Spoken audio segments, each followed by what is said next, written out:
hôtel de ville de Mont-Solémine en Saône-et-Loire, jeudi soir dernier. Une trentaine de gilets jaunes a rendez-vous avec le sous-préfet pour évoquer les violences des derniers jours. L'idée était de rencontrer quelques-uns d'entre vous. Je suis représentant de l'État, mais je ne suis pas l'État.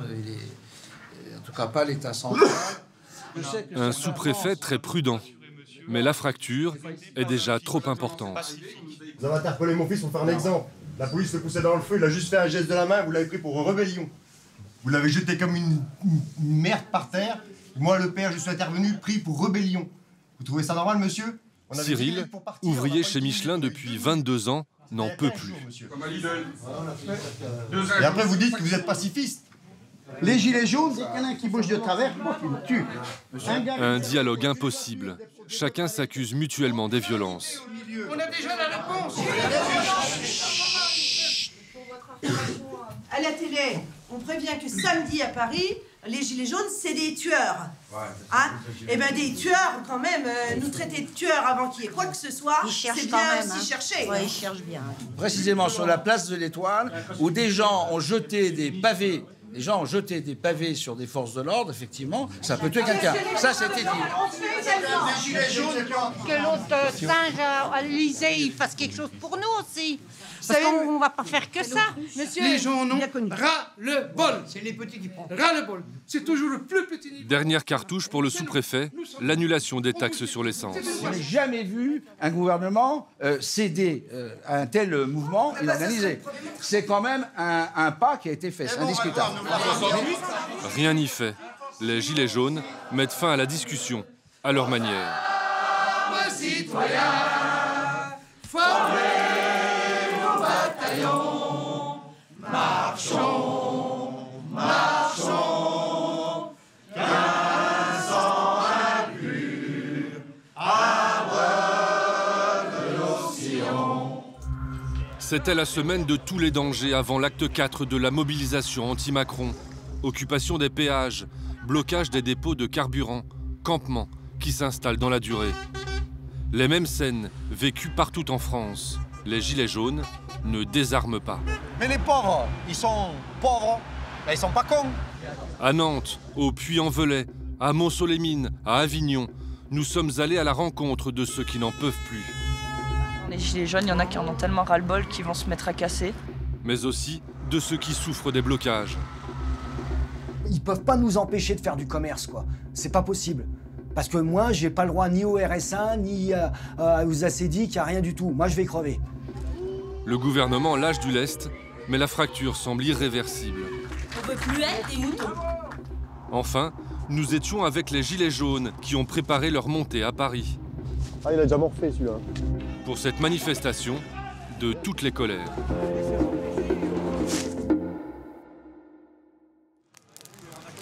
Nantes, mardi matin. Comme un pied de nez au président, ici, les gilets jaunes ont choisi la rue Jupiter pour dresser leur barrage. Depuis 2 semaines, c'est une affaire qui roule. Regardez si ça s'est pris. C'est gentil à vous. Merci. Ouais. Ce matin-là, Marc, un retraité et ses copains attendent un geste du gouvernement. T'as CNews? C'est mieux. Ah, CNews, c'est mieux que BFM quand même. Pareil, si tu veux. Enfin, il faut réfléchir. Le Premier ministre Édouard Philippe fait des annonces en direct. Tout en conservant son ambition. Nous devons lutter contre la pollution, lutter contre le changement climatique, qui menace d'abord les plus faibles. Je suspends, pour une durée de 6 mois, ces mesures fiscales. Je vous remercie. Voilà l'intervention du Premier ministre. Des concessions trop tardives et surtout bien trop inefficaces. C'est une déception, en fait, c'est même plus de la colère, c'est une déception. Je sais pas combien de temps ils vont mettre à comprendre vraiment qu'on ne vit pas, on survit. C'est ça qu'il faut qu'ils comprennent. C'est que tout est calculé au centime près. Ils ont coupé le pain, puis ils récupèrent les miettes sur la table et ils nous les balancent comme à des moineaux pour qu'on picore. On commence à en avoir marre de leur système qui se gave. Eux, ils se serrent pas la ceinture, ils se lèvent la ceinture. Une reculade du gouvernement pour rien. La colère de Marc et de ses camarades n'est pas retombée, comme partout en France.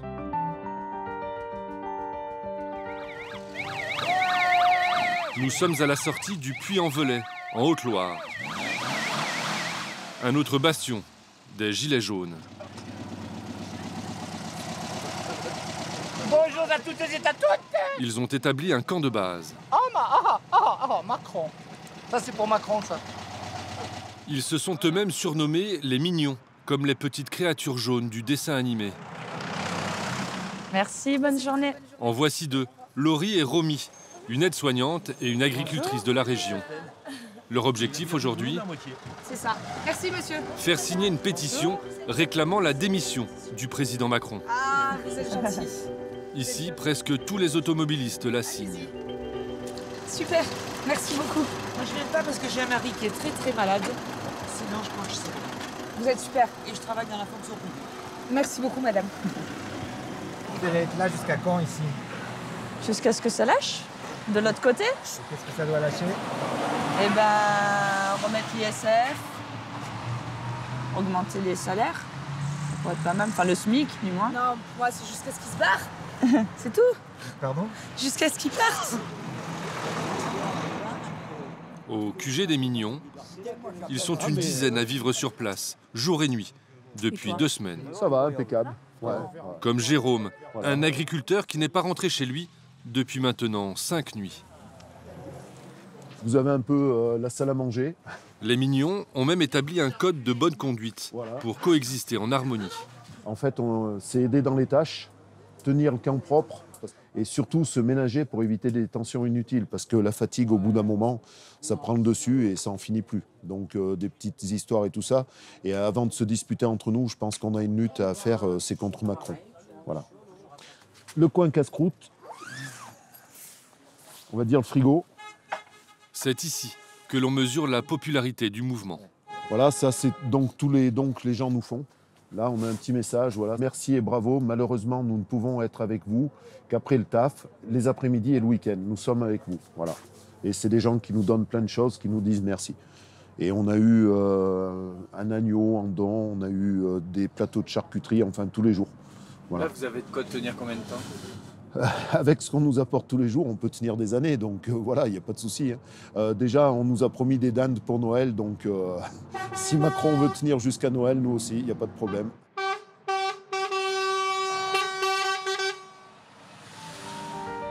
À 200 km de là, sur l'un des péages qui mènent à Avignon, les Gilets jaunes sont aussi en pleine action.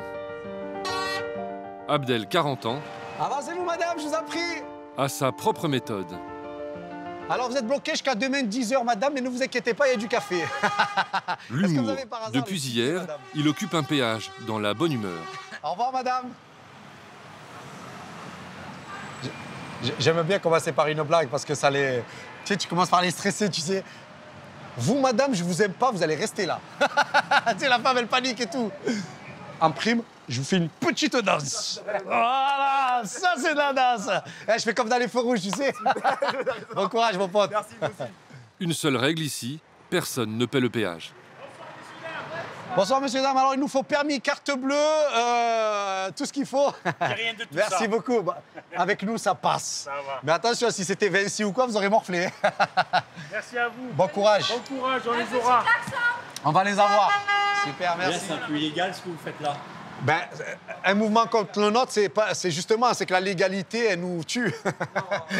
C'est aujourd'hui, c'est ce système légal de gens qui ont beaucoup de richesses et d'autres qui crevent la dalle. Ben, c'est un système légal, sauf que la légalité nous tue. D'ailleurs, il y avait un roi à l'époque. Hein. Il est dégommé. En 1789, on l'a dégommé, et il y avait mai 68. Mais tous les gilets jaunes ne sont pas d'accord avec la méthode douce d'Abdel.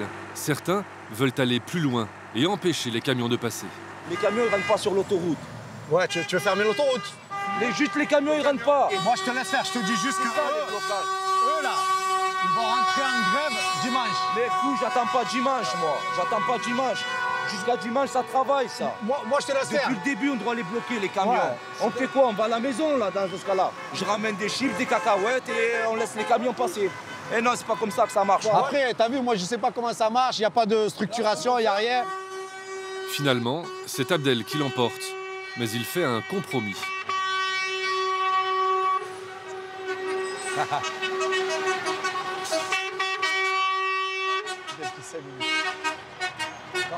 Un petit 5 minutes et on vous laisse. Ça m'embête, mais c'est pas... Tu sens que ça avance un peu? Ouais, ça avance, oui, ça avance. Ils peuvent craquer un peu. Merci beaucoup. Ouais. Sous ses airs légers, il est en fait très déterminé. S'il va falloir prendre une balle pour que les gens nous écoutent, je vais y aller. Mais qu'ils sachent une chose, vous voulez nous taper, tapez-nous, mais on ne quittera pas le pavé. Abdel estime qu'il n'a plus rien à perdre.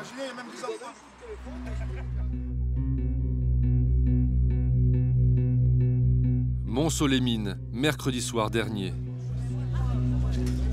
Troisième grande assemblée générale depuis le début du mouvement, pour faire un point sur la mobilisation. Plus de moratoire sur les taxes du carburant, le gouvernement a fini par les annuler, purement et simplement. Mais pour les Gilets jaunes, ce n'est qu'un début. Je pense que le mouvement des Gilets jaunes va vraiment marquer l'histoire de France. On peut déjà être fiers de nous. Et de toute façon, on a signalé dans tous les médias qu'à Noël, on sera encore là, c'est arrivé. Ici, les usines ont fermé en masse ces 20 dernières années. 20 ans de baisse du niveau de vie, 20 ans de colère. Si je suis là aussi ce soir avec vous, c'est pour une bonne cause. Augmentation du SMIC. On remet les impôts sur les riches. On augmente les salaires. On augmente les retraites. On aide les gens démunis. Alors tous et tous ensemble, nous y croyons. Voilà. On ne veut personne qui dicte notre parole. C'est tout. On n'est plus des moutons, c'est fini. On veut plus être des moutons. Au premier rang, Valérie, une femme de 44 ans, membre active des Gilets jaunes depuis le tout premier jour. Je pars au taf. Eh ben, bon courage. On vit comment c'est dur. Et puis à demain matin. Hein. Donc voilà, tous ensemble, ouais. Je les invite à venir. Ouais. Merci. Bisous, ciao. Valérie ne peut pas rester jusqu'à la fin. Comme toutes les nuits, cette ouvrière va commencer ses 8 heures de travail à l'usine pour fabriquer des chaussettes. Et c'est parti pour une nuit de dingue, une nuit en folie. Jusqu'à quelle heure? Jusqu'à 5 h du matin. Comme beaucoup de Gilets jaunes, c'est la sensation d'être au bord de la pauvreté qui l'a convaincue d'épouser le mouvement. Elle est payée au SMIC. J'ai eu des moments et des mois difficiles parce que on a les factures comme tout le monde. Hein. Et moi, j'ai pas d'aide à côté, donc j'ai aucune aide. Parce que non, mais il faut que ça s'arrête, quoi, tout ça. Certains commencent à craquer et basculent dans la violence. Comme au Puy-en-Velay, c'est ici que la préfecture de la Haute-Loire a été attaquée et en partie incendiée par une foule de gilets jaunes. Il y a une semaine. Nous y retrouvons Laurie et Romy, qui étaient présentes ce soir-là. Alors là, on est à la place du Breuil, au Puy. Qu'est-ce qu'on est face à quoi, là? La préfecture. Redécorée. Redécorée à coups de pierre et de cocktails Molotov. On a ramassé. Comment? De ce qu'on nous a envoyé, il y a encore des débris. Tu peux me montrer ce que c'est? C'est une lacrymo. Une cartouche de gaz lacrymogène utilisée par les CRS. Il y en a eu beaucoup de ramassés, ils en ont oublié un peu. Il n'y a même pas une poubelle, donc comme ça. Je n'accepte absolument pas qu'on fasse du mal à la gendarmerie, au CRS, voilà, à toutes ces personnes-là. Je suis contre. À la limite, ça c'est de la pierre. Hein. La pierre, ça se répare toujours. Est-ce que les casseurs faisaient partie des Gilets jaunes ou est-ce que ce sont d'autres... Enfin, c'est quoi votre... Je pense qu'il y a tout. Voilà. Il y a tout. Je pense que dans les Gilets jaunes, il y en a qui en ont tellement ras-le-bol qu'ils vont se mettre à casser. Parce qu'ils vont suivre, ils vont faire... il va y avoir l'effet de groupe, je pense. Une violence inévitable selon elle. Le symbole est si fort que c'est ici que le président Macron a décidé de faire sa seule sortie hors de Paris, 3 jours plus tard. Mais en catimini. Heureusement qu'il y avait un peu des journalistes avec leur flash pour bien voir que c'était bien lui. C'était bien lui, ouais. Pour moi, il est venu se foutre de notre gueule, carrément. Carrément. Président des riches, Macron, Macron, Macron. Romy était là. On la voit tenter de calmer un manifestant, encore plus énervé qu'elle.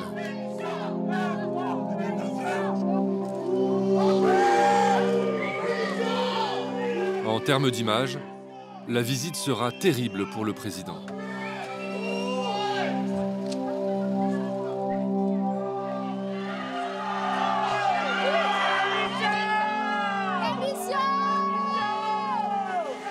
Je ne vais pas répéter les mots parce que c'est pas le contexte, donc je ne veux pas jurer, parce que je vois pas l'intérêt de jurer ici, quoi. Mais oui, on a dit des gros mots. C'est peut-être pas toujours les bons mots qui sont employés en insultes, mais après c'est une manière de faire comprendre que ils en peuvent plus, quoi, qu'ils sont au bout du rouleau et en gros qu'ils pètent un câble, quoi, qu'il n'y a plus que ça comme moyen d'expression à quelque part. Ici, beaucoup soutiennent les gilets jaunes, mais après 3 semaines de blocage, les commerçants, eux, commencent à paniquer. Il y a 3 ans, en plein centre-ville, Gino a ouvert une pizzeria. Les conséquences du mouvement sont déjà catastrophiques pour lui. Au bout d'un moment, les gens bougent moins. Donc là, avec les fêtes de fin d'année, si on passe au travers, c'est le couperet, hein, c'est le dépôt de bilan. Hein. Là, vous avez gagné combien ce mois-ci? 0. Moi, ma femme, elle est conjointe collaboratrice, c'est 0. Ma décision, elle est prise, j'ai 2 salariés et je m'en sépare d'un fin décembre pour essayer de délester le plus possible, pour pas perdre l'argent déjà que j'ai investi personnel que j'ai investi dans cette entreprise. J'essaye de sauver les meubles. Alors Gino demande aux gilets jaunes du donnant-donnant. Nous, on soit solidaires avec eux, d'accord, mais ils doivent comprendre au bout d'un moment qu'eux aussi doivent être solidaires avec nous. Ils peuvent pas nous empêcher de faire du commerce, quoi. C'est pas possible. Parce que moi, j'ai pas le droit ni au RSA, ni aux ACDIC, à rien du tout. Moi, je vais crever. Une peur commune de l'avenir et du déclassement. Le lendemain matin, au barrage de Mont-Soleil-Mines, nous retrouvons Cyril, l'ouvrier de chez Michelin. À ses côtés, Chris, un tatoueur, rencontré les tout premiers jours de la mobilisation. Ils se sont trouvés alors que tout les opposait. À gauche, Chris, le lepéniste. À droite, Cyril, le mélenchoniste. Un pas de famille, ça s'embrouille toujours sur la politique, c'est un truc de fou. Il y a un type qui est de droite, il y a un type qui est de gauche, ça va forcément s'engueuler. Là, vous arrivez à mettre 400 personnes, il n'y en a pas un qui parle de politique. Monsieur Macron, en fait, tout ce qu'il a réussi à faire, c'est à mettre tout le monde d'accord, quoi. Que le problème, c'est lui et son gouvernement, quoi. Ça, c'est clair, ça. C'est plus une manifestation.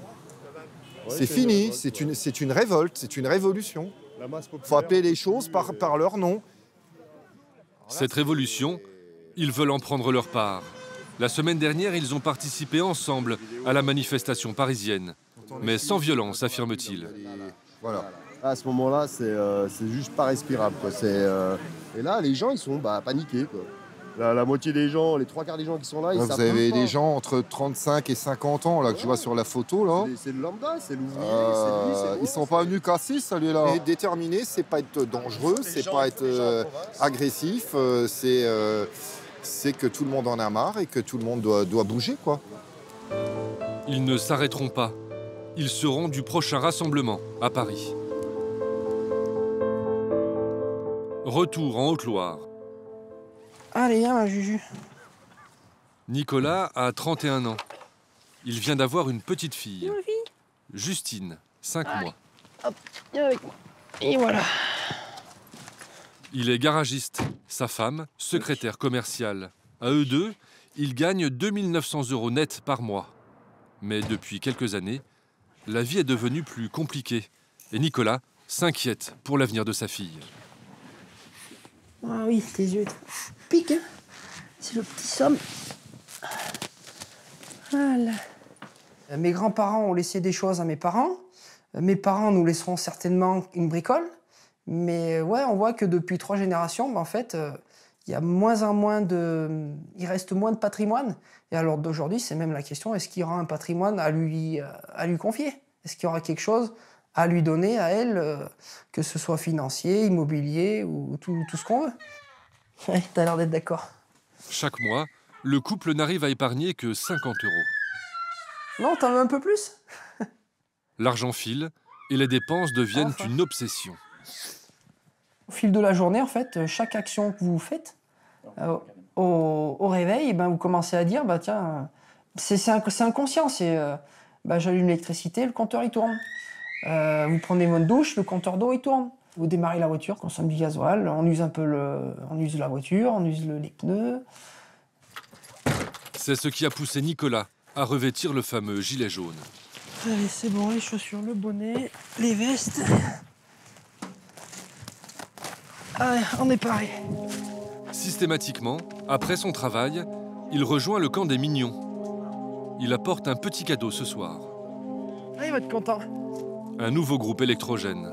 Ah, et tu remarqueras une chose, quand je dis quelque chose, je le fais. La solidarité est forte entre ces hommes et ces femmes qui ne se connaissaient pas il y a à peine quelques jours. Et la lumière fut. Ils forment une grande famille Ouais, j'ai de quoi vous faire parler, ouais. pour qui Noël est de moins en moins joyeux. Les fêtes de fin d'année, de toute façon, elles ont un peu un goût amer parce que de toute façon, comme je vous ai dit tout à l'heure, on finit nos mois à zéro, sans avoir à faire de cadeaux à la femme, à l'enfant, aux frères, aux sœurs, aux parents. Donc de toute façon, ça, ouais, fête de fin d'année, en fait, c'est même triste à dire, mais je préférais qu'elles... je suis bien quand elles sont passées, en fait. Toutes ces dépenses qui, après, vous saignent au mois de janvier, plus d'intérêt, plus d'intérêt.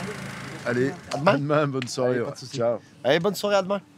Certains rentrent chez eux, d'autres dorment ici. Jérôme entame sa 6e nuit, loin de sa famille et de sa ferme.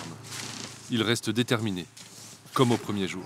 Ma femme et mes enfants me manquent parce que les soirs, on a besoin de se retrouver. C'est grâce à Manu qui nous donne toutes les forces pour tenir. Plus il nous déverse sa haine, plus on tient, quoi. Donc voilà. Je suis capable d'être malheureux plusieurs mois s'il faut, de galérer plusieurs mois, mais je lâcherai rien.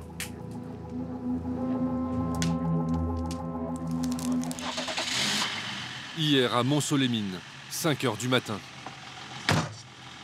Cyril, l'ouvrier, et son nouvel ami Chris partent en direction de la capitale. 46 stations de métro fermées. On est en train de fermer la capitale. Là. Ça commence à faire beaucoup quand même.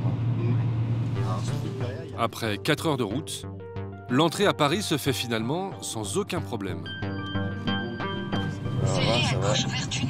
Ouais, il faut trouver une place maintenant. Hein. C'est pas grogné. Hein.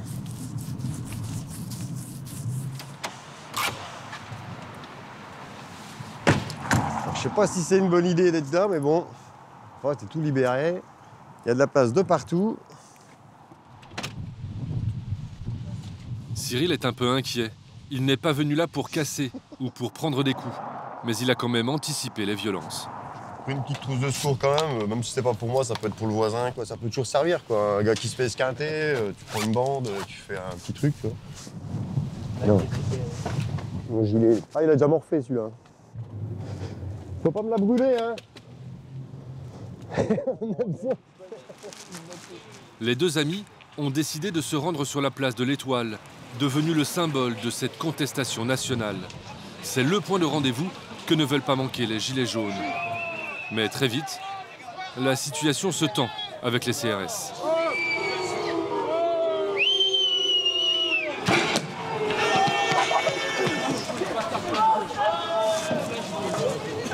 C'est de la pure provocation, ça. Franchement, c'est débile. Ils nous bloquent, ils nous gardent. Regardez à la presse, là, ce qu'ils m'ont fait. Regardez, j'ai rien demandé. Je suis venu arrivé, monsieur. Je suis venu manifester comme tout le monde. Ils m'ont tiré droit dessus. Regardez. Regardez, j'ai rien demandé. J'ai rien demandé. L'homme a une déchirure profonde à l'arrière de la tête. Bouge pas. Ah putain, le trou, faudrait que t'ailles comme te faire recoudre, gars.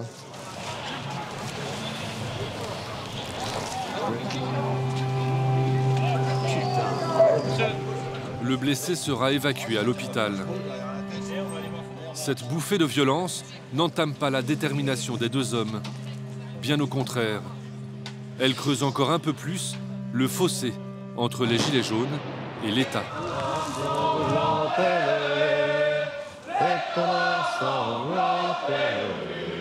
Marchons, marchons,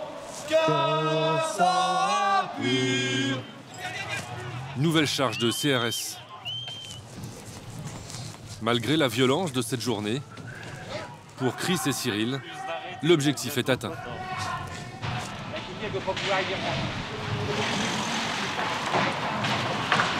Pour ceux qui sont parisiens, vous savez ce que c'est Paris. Paris ça bouge, Paris ça vit. T'as vu bouger Paris aujourd'hui? Non, non, tous les beaux quartiers sont éteints là. On a appuyé sur un petit bouton et paf, la lumière elle s'est éteinte. Alors il n'y a plus rien dans Paname.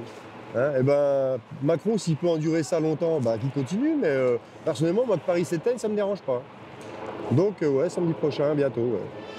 Il faut partir. Hein. Allez, viens. Le compte à rebours a déjà commencé pour l'acte 5 de la mobilisation. À la fin du mois, c'est pas